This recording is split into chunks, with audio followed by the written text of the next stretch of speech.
اس مقام کا ایک جذباتی دورہ جہاں سے یہ سب شروع ہوا تھا۔ جارج فلوئڈ کی موت کے بعد بڑے پیمانے پر ہونے والے ہنگاموں کے بیچ جارج کے بھائی نے لوگوں سے پرامن رہنے کی اپیل کی۔ انہوں نے یہ اپیل ایک عارضی یادگار پر کی جہاں ایک سفید فام پولیس افسر نے ان کے بھائی کی گردن پر گھٹنا رکھ کر دبایا تھا۔ Let's switch it up, y'all. Let's switch it up. Yeah.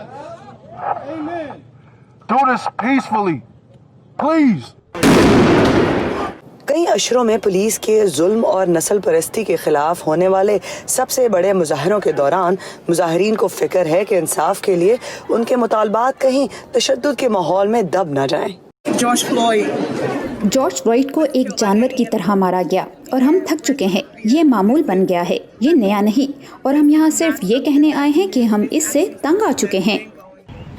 احتجاجی مظاہروں میں زیادہ تر پرامن مظاہرین شامل ہیں جن کی تعداد تشدد پر اکسانے والوں سے زیادہ ہے۔ تاہم کئی مظاہرے اکثر غروب آفتاب کے بعد ہنگاموں میں بدل گئے، لیکن ملک بھر میں زیادہ تر مظاہرے پرامن رہے ہیں۔ سیاہ فاموں کو کبھی بھی اس ملک میں قانون کے تحت برابری کی سلامتی نہیں ملی، کبھی نہیں۔ جب میرے بالغ بچے ہوڈی پہن کر باہر جاتے ہیں تو مجھے ان کی حفاظت کے متعلق کوئی ڈر نہیں ہوتا، لیکن یہاں موجود ہر ماں کو اپنے بچوں کی حفاظت کے متعلق ڈر ہے، اگر وہ سیاہ فام بچے ہیں یا مرد تو خاص طور سے۔ یہ غلط اور غیر منصفانہ ہے۔ تشدد کرنے کی بجائے بہت سے مظاہرین نسلی انصاف کی کاز کو آگے بڑھانے کے لیے طریقے ڈھونڈ رہے ہیں۔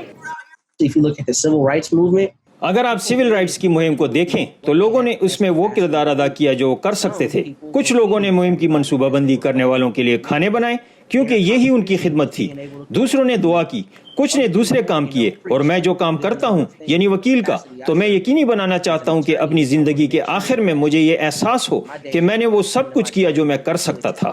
دوسرے اپنے عقیدے پر انحصار کر رہے ہیں۔ کرسٹینا ایک مصنفہ ہیں جو اپنے چرچ کے ساتھیوں کو کچھ عمل کرنے کی دعوت دے رہی ہیں۔ ایک باعقیدہ شخص ہونے کے طور پر جو چیز مجھے اداس کرتی ہے وہ یہ ہے کہ مسیحی ہونے کا دعویٰ کرنے والی ایک قوم میں ایسی چیزیں خدا کے کردار کی غلط نمائندگی کرتی ہیں۔ میرے دو سیاہ فام بیٹے ہیں اور میں نے انہیں سب سے پہلے خدا کے بارے میں جو باتیں سکھائیں ان میں یہ بھی تھی کہ وہ منصف ہے۔ ایسے میں جب پرامن مظاہرین ان مظاہروں کے پیغام کو دوبارہ اپنے ہاتھ میں لینے کی کوشش کر رہے ہیں، بہت سو کا کہنا ہے کہ یہ پرتشدد لمحے کئی دہائیوں کی غلامی اور مایوسی کا نتیجہ ہے۔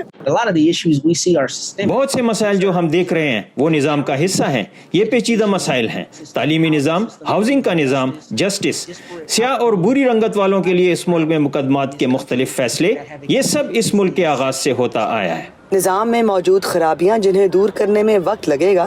ناقدین کا کہنا ہے کہ قانون نافذ کرنے والے اداروں کے صدر ٹرمپ کے قریبی چرچ تک جانے کے لیے ایک پرامن مظاہرے کو منتشر کرنے کے مناظر سے صورتحال کو معمول پر لانے میں مدد نہیں ملے گی۔ جیسمن اونی کے ساتھ ایرم عباسی، وائس آف امریکہ۔